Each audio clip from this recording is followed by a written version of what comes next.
Jesus Christ isn't gay.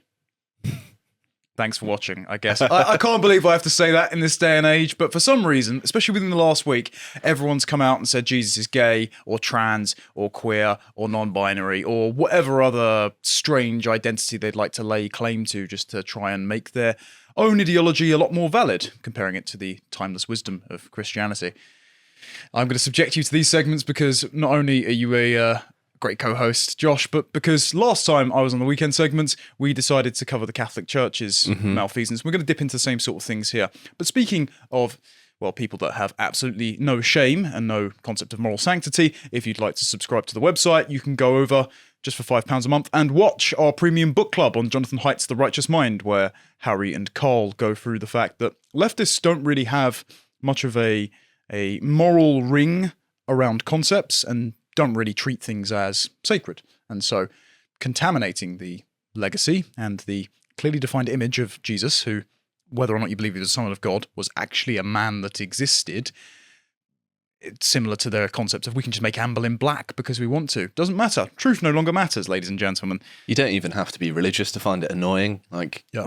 I'm not a Christian, but still, their desecration of the image of Jesus is annoying. Also, just because they're doing it for obvious self-serving reasons. Yeah, they're just lying to you. It's one of the most overt examples of they're just lying to you to try and augment your perception of reality. And if they can get you to concede on the ground of one thing that you know is obviously true, that means you're nihilistic. And if you don't properly hold to any beliefs, then they can colonize your mind with their ideology.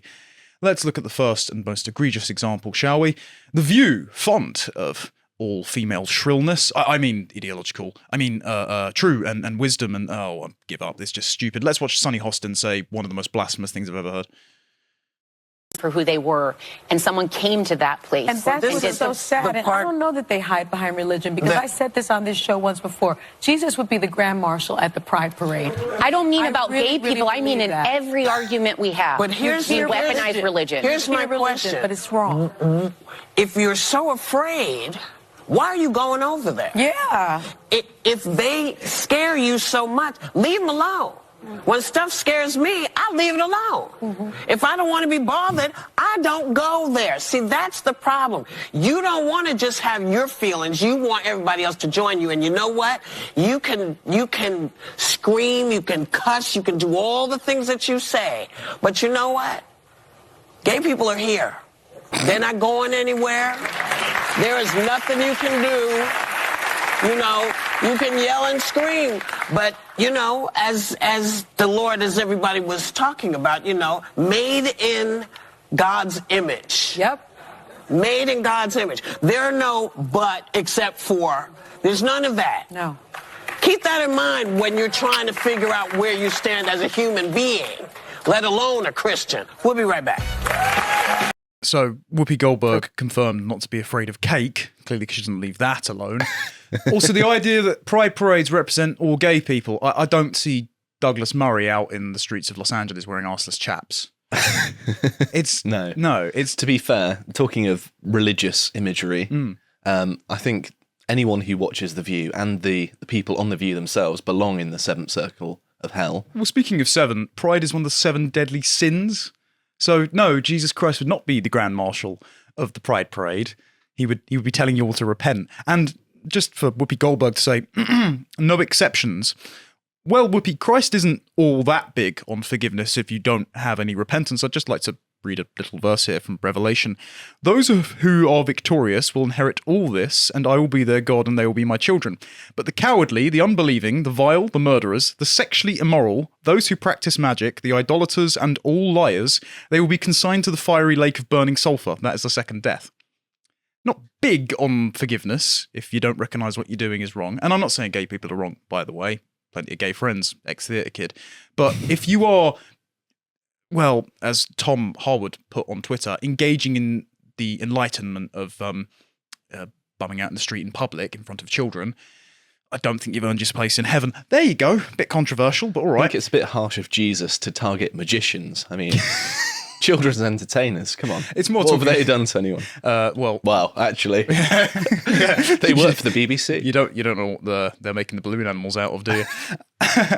This idea, unfortunately, isn't old. This is an article from 10 years ago. Now, bear in mind, this is written by an Anglican minister, and he says, Jesus was a Hebrew rabbi. Unusually, he was unmarried. The idea that he had a romantic relationship with Mary Magdalene is a stuff of fiction based on no biblical evidence. Very true. The evidence, on the other hand, that he may have been what we call today gay is very strong. But even gay rights campaigners in the church have been reluctant to suggest it. Yeah, because it's bollocks. It's an invention. After much reflection and with certainty, no wish to shock, I felt I was left with no option but to suggest for the first time in half a century of my Anglican priesthood that Jesus may well have been homosexual. Had he been devoid of sexuality, he would have been truly human. To believe that would be heretical. He would not have been truly human, rather. Heterosexual, bisexual, homosexual. Jesus could have been any of these. There can be no certainty which. The homosexual option seems the most likely. The intimate relationship with the beloved disciple points in that direction. So he's accusing Jesus of having gay orgies with his 12 disciples. What? It's also that the evidence is that, well, he didn't have a girlfriend, didn't have a wife, therefore gay. Jesus, the original MGTOW. It's like a 12-year-old schoolchild's argument. Like, if you don't have a girlfriend, sorry, you're gay. It's like what happens when you turn down a really narcissistic girl and you say, sorry, hon, I'm not interested. Oh, well, are you gay? It's like, no, you're just awful. But is he accusing like Judas Iscariot of being a jilted ex-lover then? That's just utterly insane. All right. It would have been interpreted in any person today. Although there is no rabbinic tradition of celibacy, Jesus could well have chosen to refrain from sexual activity. Like you, whether he was gay or not. Many Christians will wish to assume it, but I see no theological need to. The physical expression of faithful love is godly. To suggest otherwise is to buy into a kind of Puritanism that has long tainted the churches. Or from the letters of St. Paul by any chance, which are literally in the Bible, but all right. Whether Jesus was gay or straight in no way affects who he was and what he means for the world today. Then why are you trying to read into it? If it doesn't matter, why are you inventing it?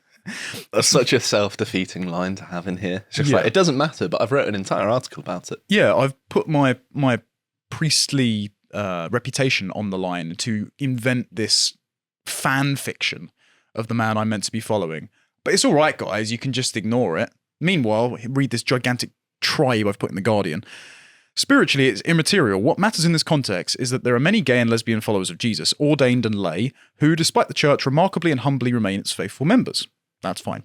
Would the Christian churches in their many guises more openly accept, embrace, and love them, there would be many more disciples. I think that's fair. The church's position on same-sex attraction and that, I can't really be compelled to go around shouting, "Oh, being gay is a sin," because I'll be honest, I'm not that bothered. I'm really not.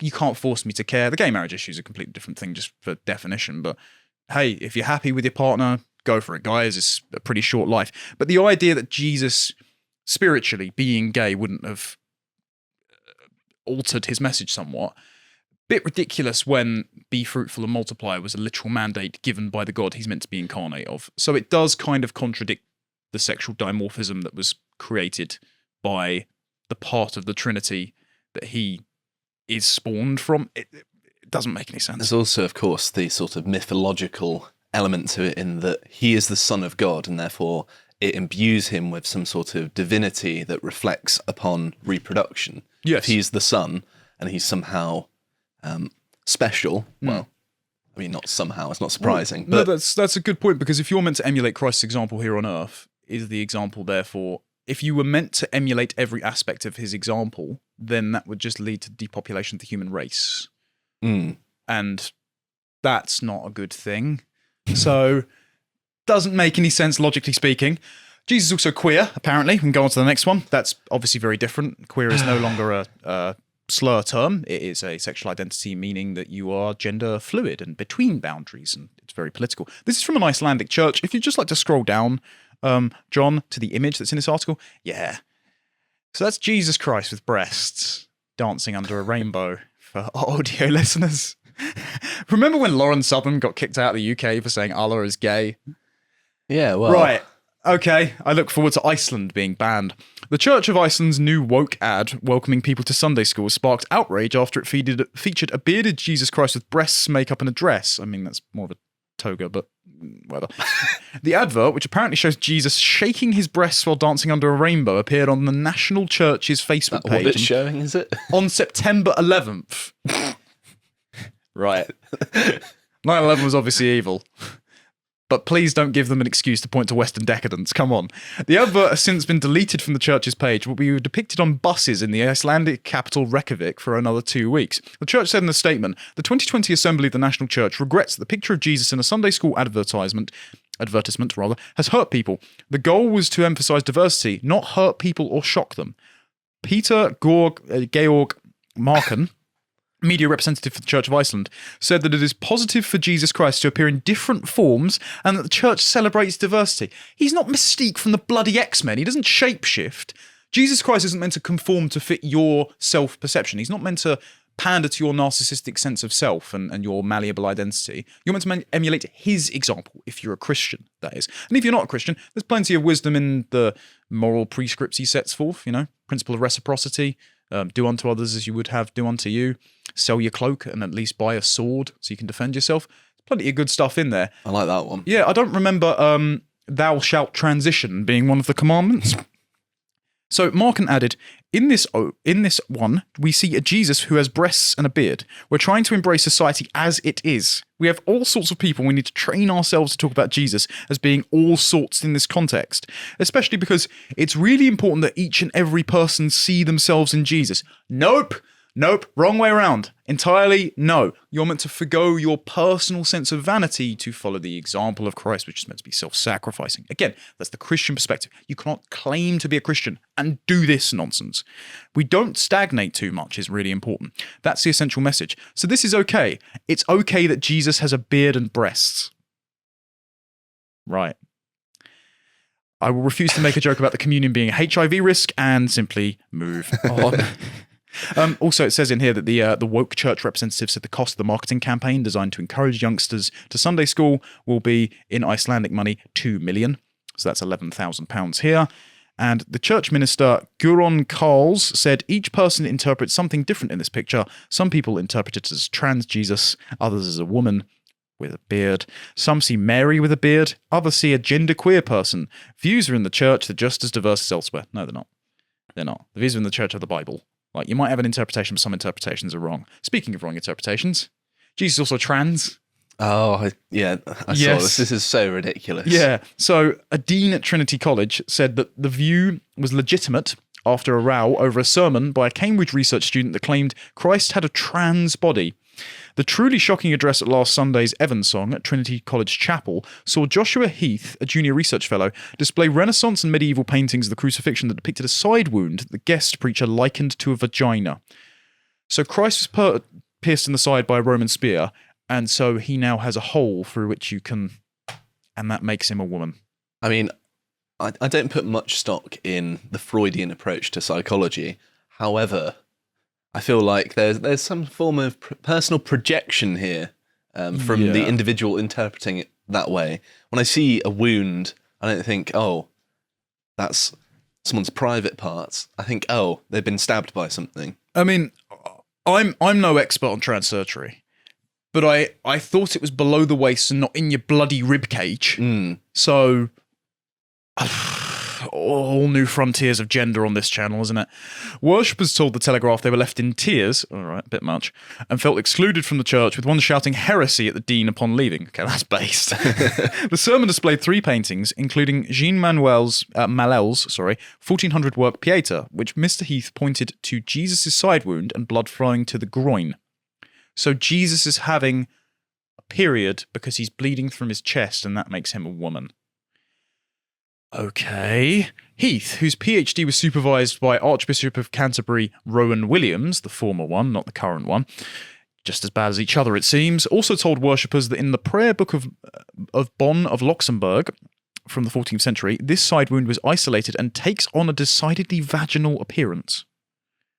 Heath also drew non-erotic descriptions of Christ's penis in historic art, which urge a welcoming rather than a hostile response towards the raised voices of trans people. What? I can't even follow. Like, I was an English student. I read all sorts of intellectual gobbledygook in my course. That doesn't all penises are trans. Is that really what you're going with? You know what?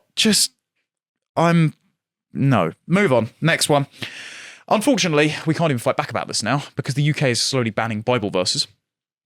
So the prosecution service, Crown Prosecution Service, this is actually in Swindon. There was a street preacher who was speaking to a lesbian couple and said some rather unsavoury things about homosexuality, which we will not repeat here. And I don't particularly agree with either. I don't think all gay people are going to hell. Sensible centrist position, but there you go. And he said that in the Bible, gay people will not inherit the kingdom of God. So he got taken to court for hate speech, and the Crown Prosecution Service said, whether a Christian belief or not, the court is being asked to consider whether the language has the potential to cause harassment, alarm, and distress.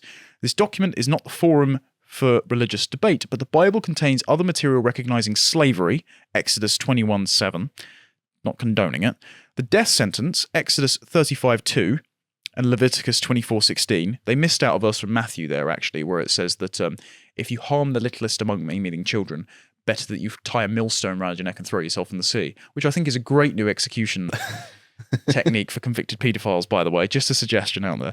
And cannibalism, and this is Deuteronomy 28:27. The correction should be Deuteronomy 28:57, so they got the verse wrong.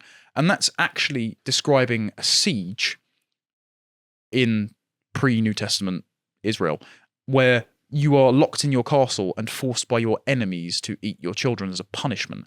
It's not condoning. So, very weird argument strenuous here. The point being, they say there are references in the Bible which are simply no longer appropriate in modern society and which would be deemed offensive if stated in public. So, I imagine if they went to, say, the Muslim population of Britain, pretty much every single Muslim in Britain would be behind bars by the time they're done. Yes. What's that about the hadiths which say about the trees and the rocks coming alive and telling them to kill Jewish people on Judgment Day? Call it with the anti-Semitic remarks. It's almost like they're targeting the easy targets, isn't it? It's no wonder that Christianity, according to the latest census, is now in such a steep decline, but there are more atheists and other religions than Christians in Britain, which is pretty tragic considering we haven't had it since the Saxon days, and it's been one of the driving forces of not just the scientific revolution, with Sir Isaac Newton being a devoted Christian, for example, but all sorts of things. The settlement of the wilderness, the divine mandate of many kings, it's just going by the wayside. And British culture is decaying along with our morality. So there's also Catholicism falling short. I mean, Protestantism was, of course, a mistake. I got tweeted this meme and I quite enjoyed it. If Martin Luther knew he would nailing his 95 Theses to the doors of Wittenberg churches would eventually lead to lesbian bishops, rock concert worship, and grape juice communion, he would have just sucked it up and paid his indulgences, which I quite agree with. But the Catholic Church isn't doing much better, unfortunately. And since we last covered it, we find that a few priests watch us. So won't name names, but good on you, lads, if you're still doing it. You know, keep preaching the actual gospel. That's quite good. If we I don't appreciate the insulting rock music. I know having it in a communion is a bit weird, but still. Right, Christian rock is just cringeworthy as a... Well, I agree. And it's also not... It's not a traditional way of worship. It can be wholesome in some cases. I'm not even going to have this argument with you. Even though I don't If you want to find out similar blasphemy that Josh is spouting going on in the Catholic Church, you can go over and watch this segment, which was actually a hit with some Catholic priests.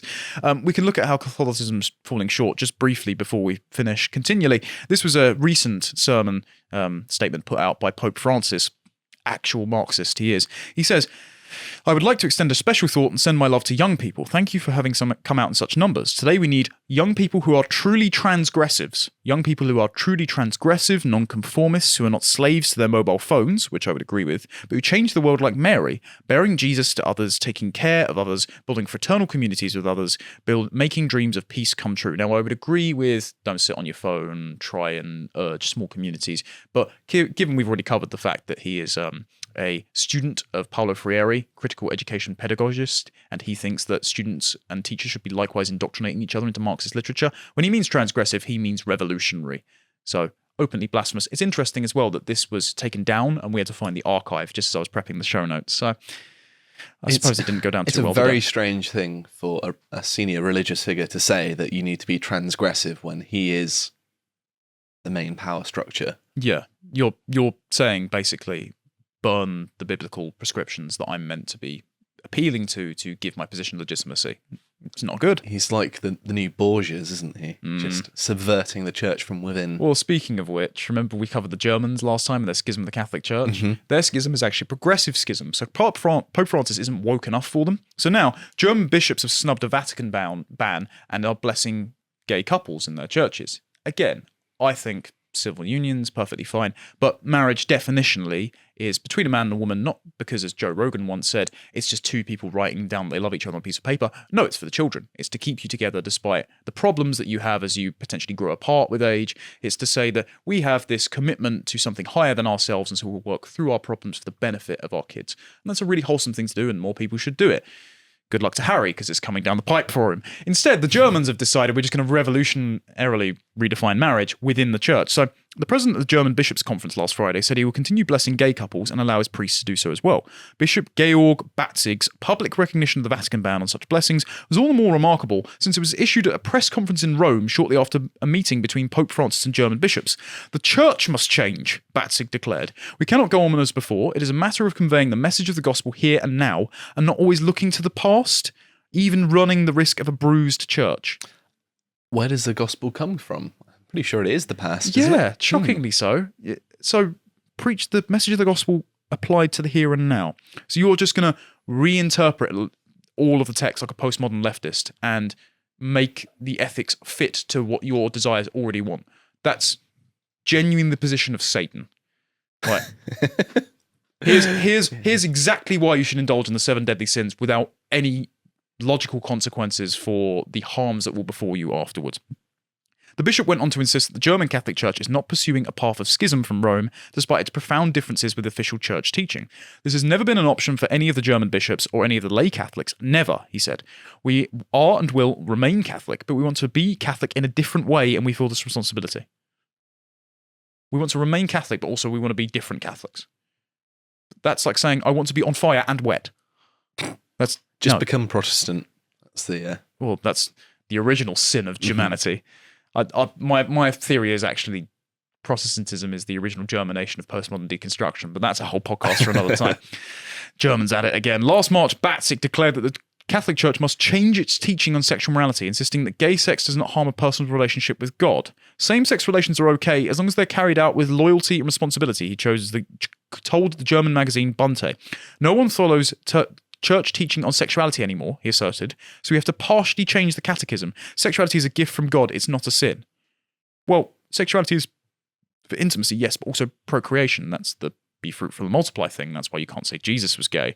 So the idea that nobody follows sexual morality of the church anymore isn't a failing on the church's part. It's a failing on a hypersexualized, sexual revolutionized society that distances women from their intimacy, makes it easier for men to be cads and sleep around, and leads to less wholesome families and less children. And so even if you're not religious, it's a good idea to practice monogamy. It leads to less broken hearts and, well, less of you lads ending up in divorce courts there, isn't it? In March 2021, the Vatican's doctrinal office released a statement declaring that the church has no authority to bless homosexual unions because God himself does not and cannot bless sin. Whew. Cannot comment on that. Following this decree, Batzig said that people in homosexual relationships want the blessing of the church, and the church must address this desire. We can no longer answer these questions simply with a yes or no. That's not possible. I believe we have to assess homosexuality and lived partnerships outside of marriage differently. We can no longer proceed solely from natural law, but have to think much more in terms of care and personal responsibility for each other. No more in terms of natural law. So he's actually saying that the law of God is not to be followed, because natural law would necessarily stem from the Creator. So this is the German church bucking God's authority. Awful. And you wonder why people aren't turning up to church as much. I mean, it's because you're not providing adequate moral, spiritual guidance. So here's my suggestion. Not only was Jesus not gay, but the Pope is not Catholic. Neither are lots of Catholic bishops, clearly in Germany. So just appoint a new Pope. And I have a candidate here. Robert Cardinal Sarah. So he's a Guinean prelate of the Catholic Church. He resigned in protest of Pope Francis. He said on his opinion of gay people, on January the 28th, 2012, the Secretary General of the United Nations Ban Ki-moon, called on African nations to repeal laws that place sanctions on homosexual conduct. Sarah called the speech stupid. When a journalist asked if Ban Ki-moon was overstepping his responsibilities, Sarah said, "Sure, you cannot impose something stupid like that. Poor countries like Africa just have to accept it because it's being imposed on them through money, through being tied to aid. It's not possible to impose on the poor this kind of European mentality." Now, no matter our ambivalence towards gay relationships, that's a pretty interesting perspective on how the UN wields power and influence by holding your aid hostage if you're a developing country and debilitating your own economic self-sufficiency by saying, adopt our ideological prescriptions or else the money gets it. The same thing happens with the EU. They try and do that with Poland, don't they? Yes. And he has also said, the fundamental values promoted by the UN are a rejection of God. Robert Cardinal Sarah. You may notice that this isn't his Twitter account. He retweeted this tweet. So if we're looking for our next pope to be more of a fortuitous man of God, to combat the idea that Jesus was gay, trans, or queer, which is openly blasphemous, I suggest the based African man over here. I think we all win. If you appreciated that segment from the podcast of the Lotus Eaters, you can go to lotuseaters.com to get access to all the premium content we have on the site, such as the Epoch series we do, this one on the first emperor of China. If you'd like to find out what else we're putting out, you can follow us on Getter at lotuseaters_com on Getter. Thank you and goodbye.